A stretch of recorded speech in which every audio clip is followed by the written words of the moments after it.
Meus irmãos e irmãs, voltando das férias, e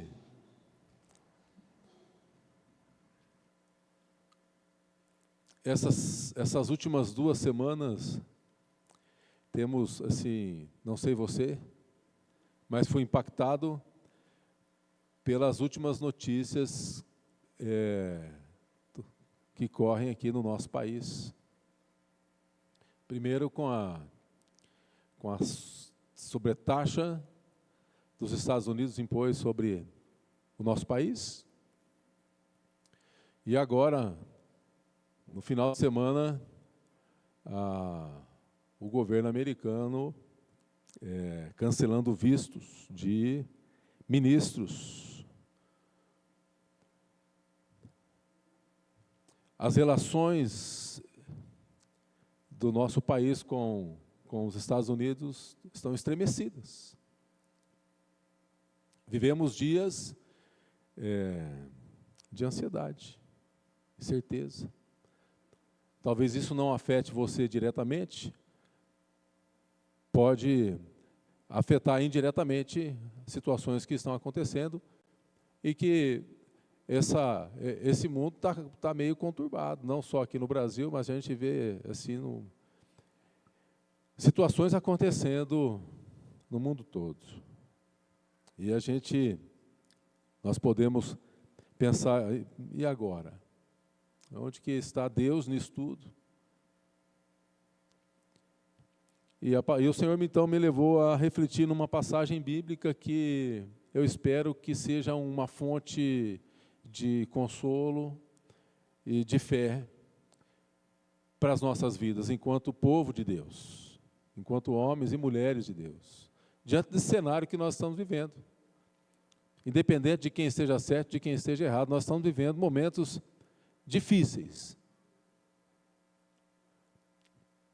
E eu quero ler com você, no livro do profeta Jeremias, capítulo 29, nossa leitura a partir do verso 10. E sabendo que o contexto dessa passagem bíblica aqui é um contexto em que o povo de Deus, um povo que é amado de Deus, um povo que foi levantado por Deus, um povo que foi estabelecido na terra, depois de um tempo, esse povo acaba sendo entregue nas mãos de Nabucodonosor e é levado para o cativeiro babilônico. E o povo é tentado a pensar que Deus o havia abandonado à sua própria sorte. Estavam agora distante de Jerusalém, o templo estava destruído, derribado. Mas Deus levanta um profeta, o profeta Jeremias, para trazer uma palavra ao povo, e nós vamos ler essa parte do texto.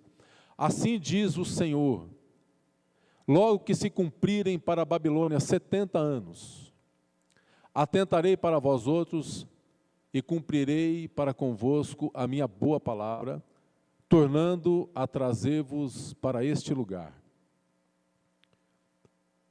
Eu é que sei que pensamentos tenho a vosso respeito, diz o Senhor, pensamentos de paz e não de mal, para vos dar o fim que desejais. Então me invocareis, passareis a orar a mim, e eu vos ouvirei. Buscar-me-eis e me achareis quando me buscar de todo o vosso coração. Serei achado de vós, diz o Senhor, e farei mudar a vossa sorte. Congregar-vos-ei de todas as nações e de todos os lugares para onde vos lancei, diz o Senhor, e tornarei a trazer-vos ao lugar de onde vos mandei para o exílio. Pai de amor, nós clamamos Tua graça sobre as nossas vidas. Dá-nos, ó Deus, espírito de entendimento e sabedoria para compreendermos a Tua palavra. Que a Tua palavra possa falar ao nosso coração. Que essa palavra venha, ó Deus, para trazer consolo, conforto, esclarecimento, ó Deus, sobretudo a respeito dos dias que estamos vivendo.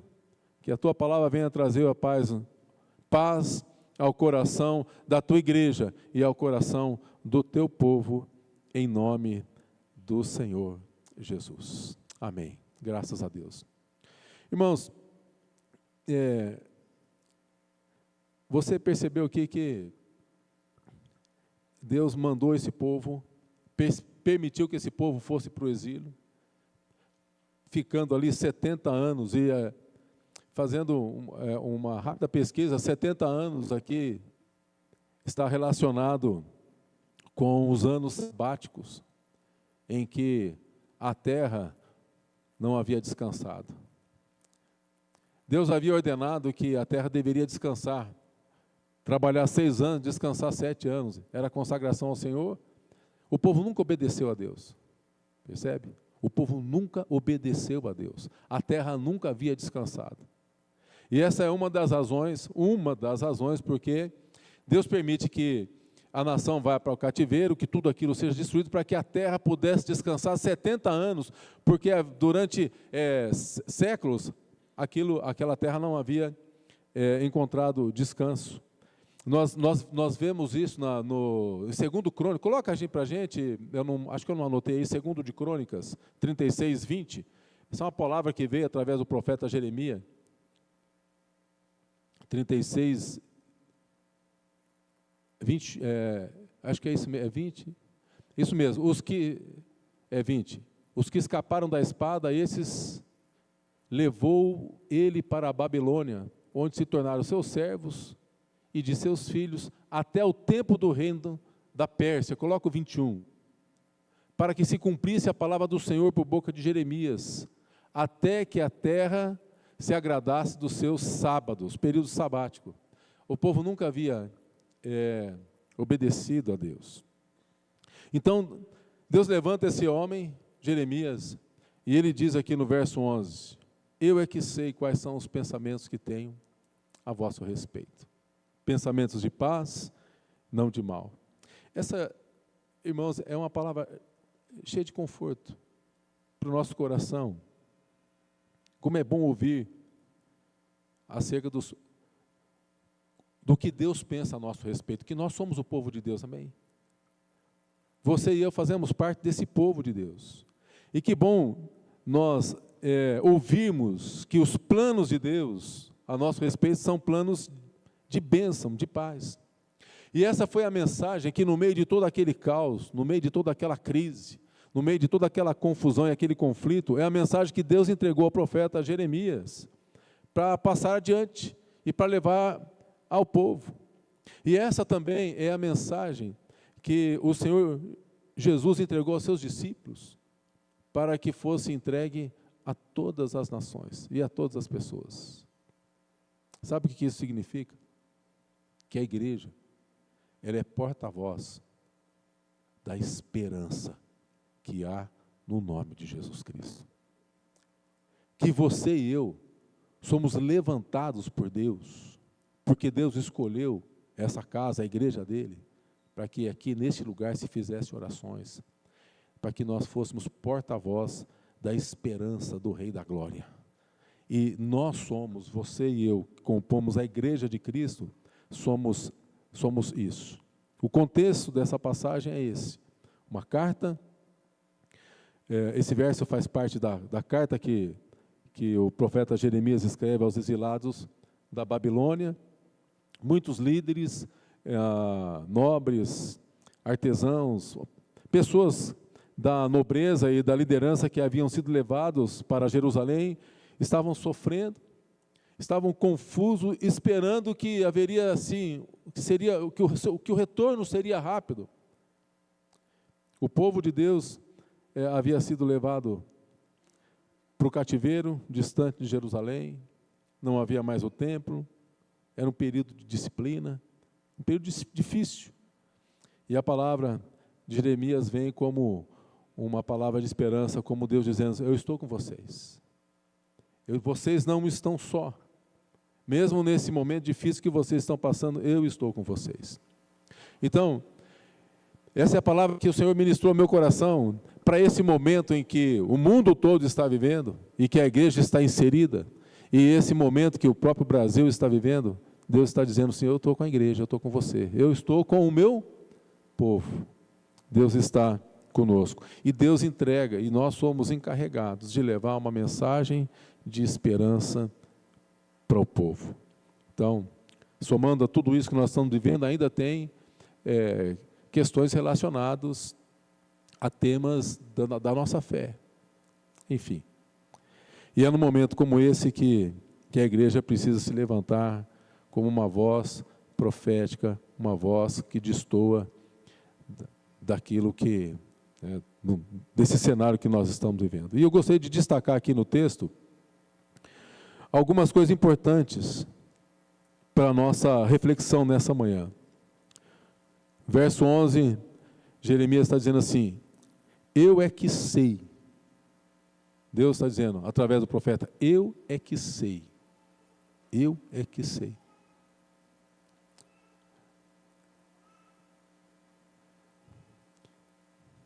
Eu só sei que nada sei, mas Deus sabe tudo. É Ele que sabe. Deus sabe de tudo. Deus sabe de todas as coisas. E aqui a gente percebe aqui os planos de Deus. Eu é que sei quais são os pensamentos que tem a vosso respeito. Deus está no controle.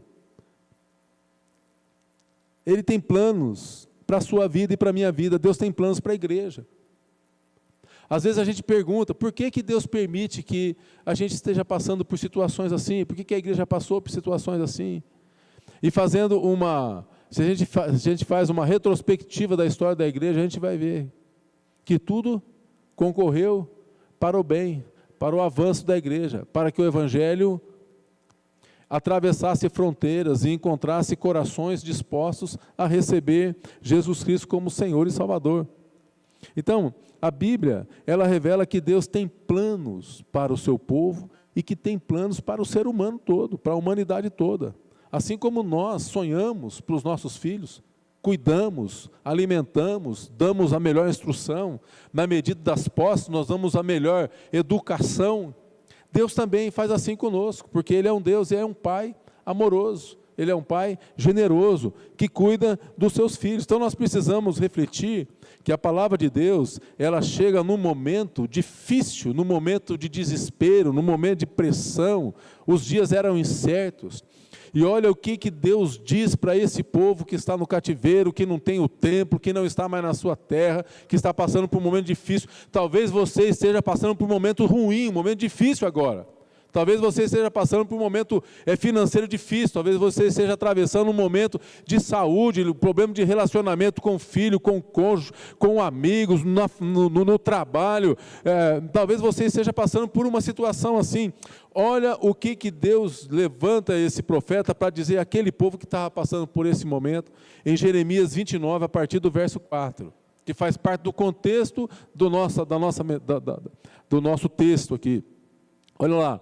Assim diz o Senhor dos Exércitos, o Deus de Israel, a todos os exilados que eu deportei de Jerusalém para a Babilônia. Ou seja, percebe aqui primeiro, que Deus está dizendo assim, eu deportei. Deus chama Nabucodonosor de seu servo. Eu deportei. É uma disciplina que Deus está trazendo para quem? Para o povo. Mas olha o que Deus continua dizendo. Edificai casas, habitai nelas, plantai pomares, comei o seu fruto, tomai esposas e gerai filhos e filhas, tomai esposas para os vossos filhos e dai vossas filhas a maridos, para que tenham filhos e filhas. Multiplicai-vos aí e não vos diminuais. Procurai a paz da cidade, para onde vos desterrei, e orai por ela ao Senhor, porque na sua paz vós tereis paz. Veja, Deus estava instruindo o povo a prosseguirem suas vidas. Deus estava instruindo o povo a continuar orando, exercendo a sua fé, confiando num Deus que provê. Olha, vocês não vão diminuir, não. Vocês vão continuar. O que nós aprendemos aqui é que a vida não pode parar em tempos difíceis, em dias difíceis. Nós atravessamos recentemente aí, 25, 19, 20, 4 anos atrás, tempos difíceis, não foram? Tempos difíceis. Mas o Senhor nos sustentou. O Senhor sustentou a sua igreja. Ele sustentou a minha vida e sua vida. Tivemos perdas? Tivemos. Choramos os nossos... Quem que não chorou? Quem que não perdeu alguém muito próximo e que não sentiu e que não sente até hoje? Alguns ainda estão passando por luto. Mas o Senhor continua com o seu povo. Deus continua cuidando. O que nós aprendemos aqui é que o povo devia se ajustar a essa nova situação em que estavam vivendo e prosseguir como servos do Senhor, continuar crescendo, continuar testemunhando, continuar dando testemunho da sua fé. Os planos de Deus incluía que eles orassem pelos seus inimigos. Devemos orar pelos nossos inimigos. Por nações que nos oprimem, por governos que nos oprimem, por pessoas que estão em liderança, tomando decisões que talvez não são decisões que nos trazem conforto. Mas nós devemos orar, é o que a palavra de Deus nos ensina. Eles deveriam orar pelo bem da Babilônia, que agora era o lar temporário deles. Babilônia passa a ser o mundo deles, até que o Senhor os trouxesse de volta. E é o que nós devemos fazer. Eu e você devemos fazer nesse momento que nós estamos vivendo que pode nos afetar. Pode nos afetar. Então veja, eles deveriam orar pela paz e pela prosperidade de Babilônia, porque na sua paz eles também teriam paz. Com isso, Deus estava demonstrando a eles que não dependiam do templo, não dependiam de Jerusalém ou do templo, para que eles recebessem o quê? A bênção de Deus. Deus está prometendo bênção naquele lugar onde eles estavam, onde eles haviam sido. Então, independente, meu irmão e minha irmã, da situação que você esteja vivendo, Deus tem bênção para a tua vida, Ele quer usar a sua vida para levar bênção a outros, e Deus, Ele quer nos consolar e nos confortar, porque nós somos ansiosos. Como a gente é ansioso? Qualquer sinalzinho, qualquer coisinha já deixa o nosso coração palpitando. Então, ainda que eles estivessem passando por um momento difícil, e nós entendemos aqui que era um período de disciplina, Deus não os havia abandonado. Deus não havia deixado de amar o seu povo. Sabe o que isso nos ensina? Tem uma passagem bíblica, caberia muito bem aqui, mas eu não a selecionei. Há uma passagem em que o apóstolo Paulo fala: se nós formos infiéis, Deus permanece. Nós temos coração duro. A gente olha para a história de Israel, para o povo de Deus, e fala: nossa, como é que esse povo tinha um coração duro? Mas o coração desse povo é o meu coração, é o teu coração, o nosso coração é assim. Quantas vezes nós somos infiéis? Quantas vezes nós, ao invés de nos humilharmos, nós fazemos o quê? Nós nos levantamos com soberba, com orgulho. E a palavra de Deus diz, nós sabemos que a palavra de Deus diz que Deus rejeita o orgulhoso e o soberbo, mas Ele concede graça aos... E por que muitas vezes, ao invés de nós sermos humildes e nos mantermos humildes, nós nos levantamos com o nosso orgulho, com a nossa soberba, com essa soberba santa? E muitas vezes isso acontece conosco, mas Deus não nos abandona. Ele continua nos amando, Ele continua conosco. As orações seriam atendidas naquele contexto em que o povo estava sendo disciplinado por desobediência. E a primeira coisa que Satanás tira da gente é a oração. Quando nós estamos em rebeldia contra Deus, quando nós estamos em desobediência com o Senhor. A primeira coisa, quando a gente peca, a primeira coisa que Satanás tira é o quê? É a nossa oração, é a nossa comunhão com o nosso Deus. O melhor que nós temos, Ele tira da gente. Já percebeu que talvez lá na sua casa, isso não acontece na sua não, só de vez em quando acontece na minha. Às vezes tem uma discussão, uma DR. 20 minutos antes do almoço. E aí vem o almoço. E o que tem no almoço antes da refeição? A gente agradece o alimento. E aí a gente não tem o quê? Como é que Deus vai ouvir? Que cara que eu vou chegar diante de Deus e falar assim, obrigado, Deus, por esse alimento. A primeira coisa que Ele tira da gente é oração. Mas Deus está dizendo que Deus nos ouve mesmo assim. É verdade, lá em Isaías 59, 1 e 2, diz que os braços do Senhor não estão encolhidos, os seus ouvidos não estão agravados, né, para que a mão do Senhor não está encolhida, não possa ouvir. Esse Marino é bom, hein, gente? Você viu? Eu não coloquei lá, ele já botou ali. Então, coloca o 2, porque fala lá que as nossas iniquidades que fazem separação entre nós e o nosso Deus, e os nossos pecados encobrem o nosso rosto dele, de modo que não nos ouça. Mas, veja, mesmo quando nós estamos numa situação assim, Deus continua ouvindo. Porque os planos dele para as nossas vidas é plano de paz. Então, esse é o segundo ponto da nossa reflexão. Os planos de Deus para a igreja, para a minha vida, para a sua vida, são planos de paz. O que Deus quer para a gente é paz. Olha o que diz o verso 11. Eu é que sei os pensamentos que tenho a vosso respeito, diz o Senhor, pensamentos de paz. É isso que Deus tem. Essa é uma palavra que nos conforta. Sobretudo porque é dirigida a um povo, que é o povo de Deus, e que está passando por sérias dificuldades. Quem que não passa por lutas?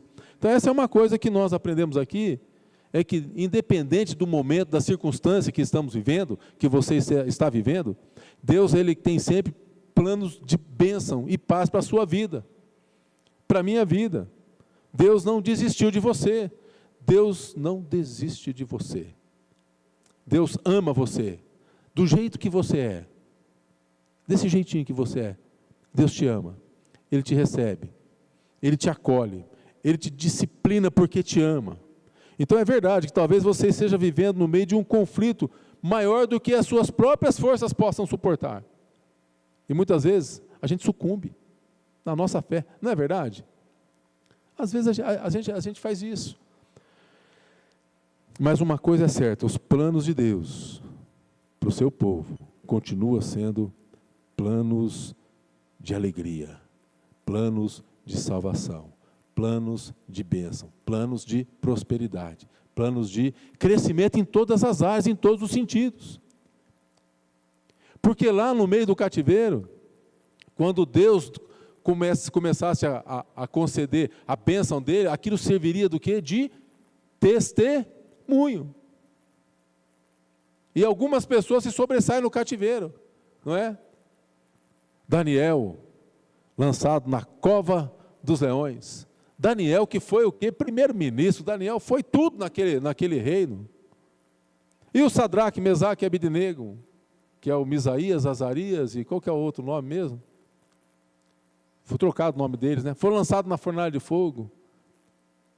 Mas Deus estava com eles. É Deus abençoando. Deus continua desejando o melhor e operando o melhor para a sua vida e para a minha vida. A nossa dificuldade é que quando nós estamos passando no meio da tormenta, nós não conseguimos perceber isso. Só depois que passa. Você já viu que é assim?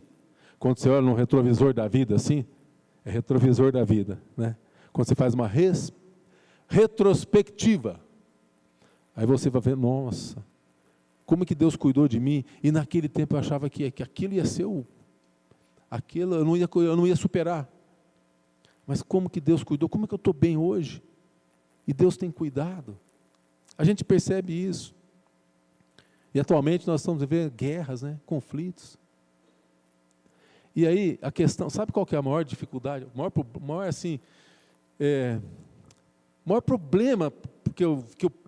meu problema, minha dificuldade de pensar, guerra, Israel lá contra o Hamas, numa terra onde tem cristãos dos dois lados.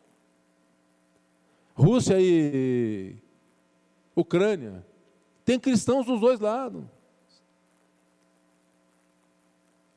Povo de Deus. Gente, isso é difícil de entender, mas nós precisamos crer que Deus está no controle. Deus está no controle.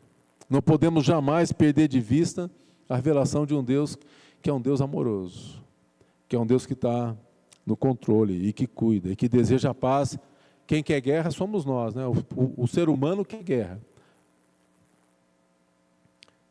Então nós precisamos tomar o cuidado de não questionar o amor de Deus, o cuidado de Deus sobre as nossas vidas, porque isso daria espaço para que o inimigo tomasse proveito, né, dessa situação. O Senhor afirma claramente que os seus planos para nós e, consequentemente, o seu agir para a igreja e para nós é planos de bênção. Eu que sei quais são os pensamentos. Então, o que Deus estava proporcionando a eles no meio daquela dificuldade toda, e o que Deus proporciona a mim e a você no meio de um conflito, no meio de dificuldades, é uma experiência real de fé. Porque quando tudo é bonança, a gente não vê Jesus andando por cima das águas. Quando não há tempestade, a gente não tem o testemunho daquele que se levanta e acalma a tempestade. Então, no meio da dificuldade, o que Deus proporciona aos crentes, aos fiéis, aos seus filhos e filhas, é uma experiência real de fé, de livramento, de graça, do cuidado, do amor e do poder de Deus sobre a minha vida e sobre a tua vida. Com isso, aqueles homens, mulheres, o povo de Deus, eles teriam uma nova perspectiva do agir de Deus e da graça de Deus, uma nova maneira de perceber a presença de Deus. Deus não é aquele que se revela só no templo. Ele se revela também se eu estou cativo. Não é assim que aconteceu com Paulo e Silas? Paulo e Silas, no tronco, meia-noite, louvando a Deus, as cadeias se rompem, e um grande testemunho de livramento, de salvação, a conversão do carcereiro, toda a sua família. É uma experiência de perceber a presença de Deus em momentos diferentes, uma experiência que lhes proporcionasse confiança no Senhor, independente da situação em que estivessem vivendo. Uma fé que não vacila em momentos incertos. Então, independente para o momento que nós estamos vivendo, a nossa fé não pode vacilar. Nós precisamos continuar confiantes nesse Deus, que é o Deus que provê, que é o Senhor que vai nos usar, independente da situação que nós estivermos vivendo. Em terceiro lugar, nós precisamos considerar a história desse povo. Veja, os registros históricos da Bíblia são uma bênção. É uma bênção, porque a Bíblia é uma bênção porque nos edifica, porque nos ensina, porque nos alimenta, porque gera fé, aumenta a nossa fé, ela gera comunhão conosco, né, traz ensinamento para a vida, nos leva ao arrependimento, tudo isso. Mas também é uma bênção porque nos permite a termos uma visão ampla da graça de Deus. A gente vê Deus permitindo situações com o povo, e depois Deus livrando o povo e trazendo ensinamento do povo e fazendo com que esse povo pudesse voltar a Ele novamente. Quantas situações foram assim? Calei os meus lábios, os meus ossos se envelheceram, não é assim que diz Davi? Davi, aquele homem segundo o coração de Deus, um homem que pecou, um homem que teve problema, que abusou do poder e tudo mais. Mas ele diz, confessei-te os meus pecados. Então, Jeremias é levantado por Deus, porque o próprio texto aqui, ele sugere que aquele levantado por Deus, estavam pensando que Deus havia abandonado-os à própria sorte, quando na verdade, o que Deus queria era moldá-los e corrigi-los. trazer a uma reflexão e arrependimento para salvação e restauração. E é isso que Deus quer fazer conosco. Por quê? Porque Ele nos ama. Depois da correção, depois do tratamento, Deus os traria de volta. Deus levaria de volta. É o que Ele diz aqui, a partir do verso 10, do capítulo 29. Logo que se completarem para a Babilônia 70 anos, ou seja, assim que passar o período da disciplina, tem uma disciplina, tem um período, mas Deus está com o seu povo. Então, depois da correção, Deus visitaria o seu povo com a sua presença, com libertação. Deus disse que o cativeiro tinha um tempo determinado, um tempo estabelecido. A disciplina de Deus tem um tempo. O gozo é a eternidade. A disciplina tem um tempo para que a gente possa ser corrigido, para que a gente possa viver depois uma plenitude na presença do Senhor. Então, somente depois disso é que Deus traria o seu povo novamente de volta à sua terra. Sabe o que eu aprendo aqui? Que a igreja deve esperar sempre o melhor de Deus. Porque passado o tempo da tormenta, Deus nos torna mais fortes. Não é assim que nós cantamos? Nossas forças irão se renovar, se esperarmos no Senhor. E esperarmos no Senhor. Ó Deus, Tu és a força que traz a esperança,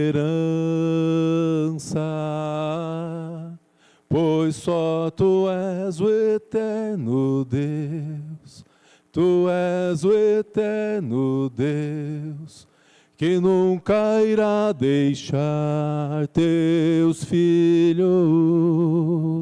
Então, meu irmão e minha irmã, creia que as tuas forças e que as nossas forças se renovarão no Senhor, o nosso Deus. Porque as lutas, elas vêm e vão. Jesus disse que no mundo passaríamos por aflições, mas devemos ter bom ânimo, porque Jesus venceu o mundo. Então, independente, se você está passando por lutas, saiba, Deus tem propósito para a sua vida. Você não está só, e você vai sair fortalecido em meio às lutas. Em último lugar, para a nossa reflexão, as promessas de Deus para as nossas vidas se encontram à distância de uma oração. As promessas de Deus se encontram à distância de uma oração. Olha o que diz aqui a partir do verso 12, do capítulo 29. Deus está dizendo: então me invocareis, e passareis a orar a mim, e eu vos ouvirei. Então me invocareis. Você já percebeu? Deixa aí, Marina, vamos continuar a leitura. Você já percebeu que às vezes as coisas estão tão bom, a gente experimenta aquele tempo de bonança, a conta no banco está recheada, o relacionamento está uma beleza, está tudo bom, e está tão bom que até o tempo de oração diminui. Aí vem a luta. Primeira coisa que o crente faz é o quê? Oh Deus, socorro. Buscamos a Deus, começamos a buscar a Deus. Então veja, é um momento de disciplina, o povo havia desobedecido. Então Deus está dizendo assim, passados 70 anos, essa disciplina vai durar um tempo, mas eu não esqueci de vocês, eu amo o meu povo, eu cuido do meu povo, eu zelo do meu povo, eu quero promover com isso, um coração renovado, arrependimento no meio do povo. Então ele diz aqui a partir do verso 12, então vocês vão me invocar. vocês vão me buscar, me invocareis, passareis a orar a mim, e eu vos ouvirei. Veja, Deus quer ouvir você, Ele quer ouvir o seu povo.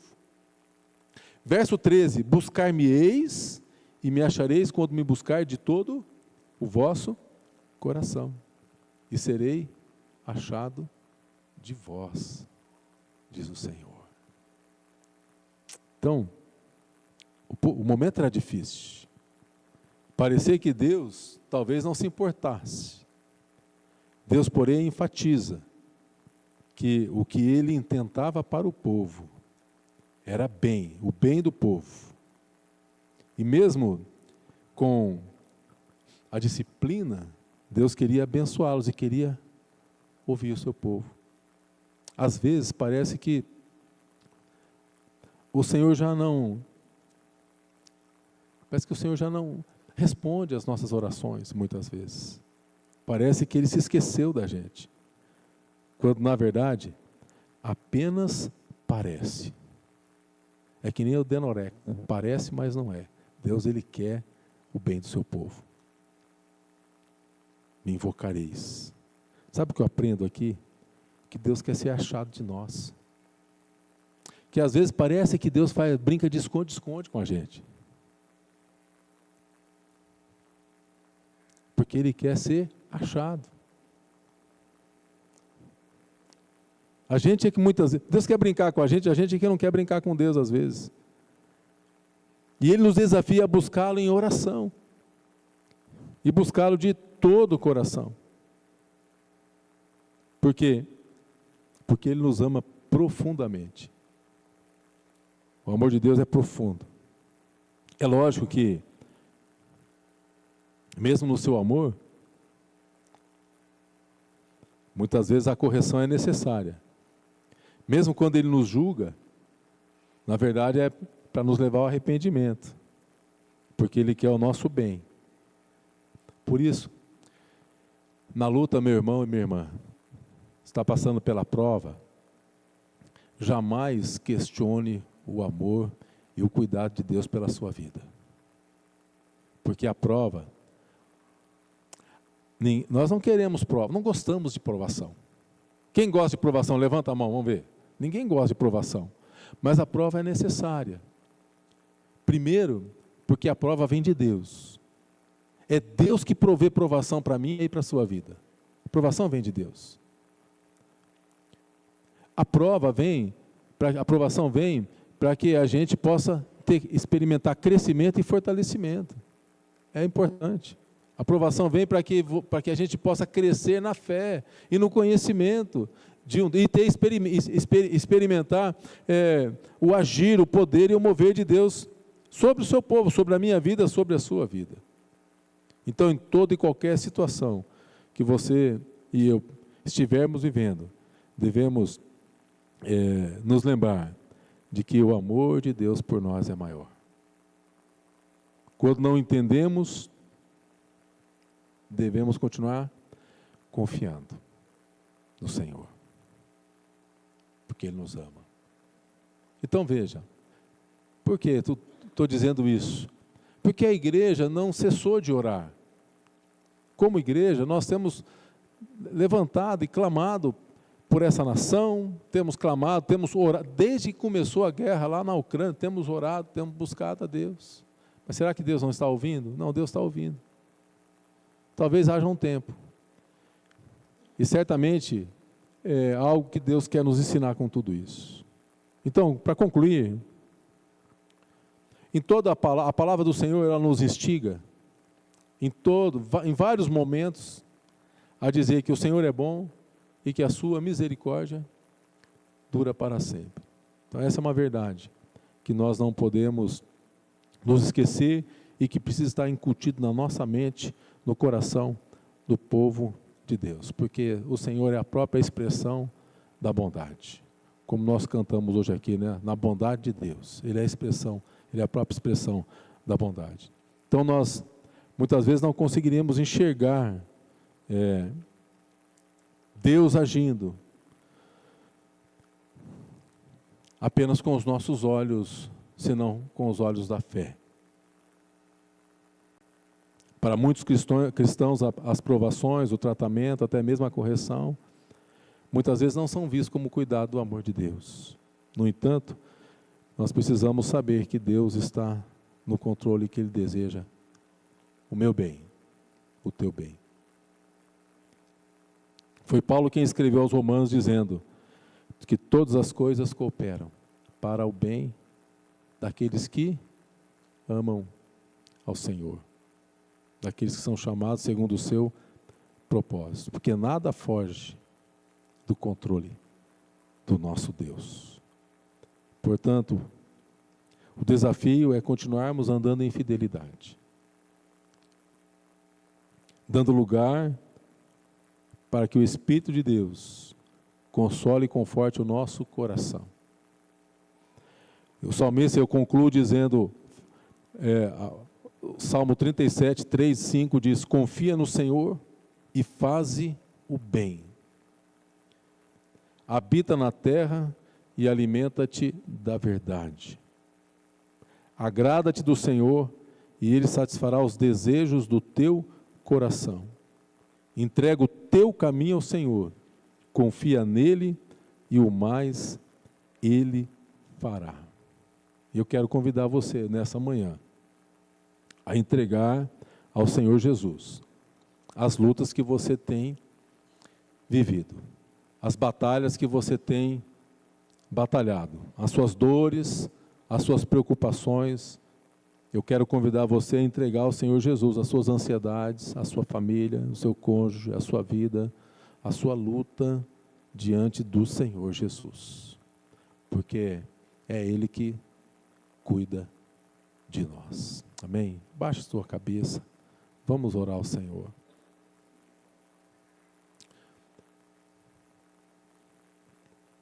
Talvez você esteja passando por dias difíceis. Talvez você está precisando que as suas forças sejam renovadas. Talvez você possa querendo dizer assim: olha, eu não tenho forças nem para orar mais. Continuo crendo, creio no Senhor Jesus, creio em Deus, amo a Deus, mas as minhas lutas estão tão intensas que eu não tenho força nem para orar e buscar a Deus pela minha própria vida.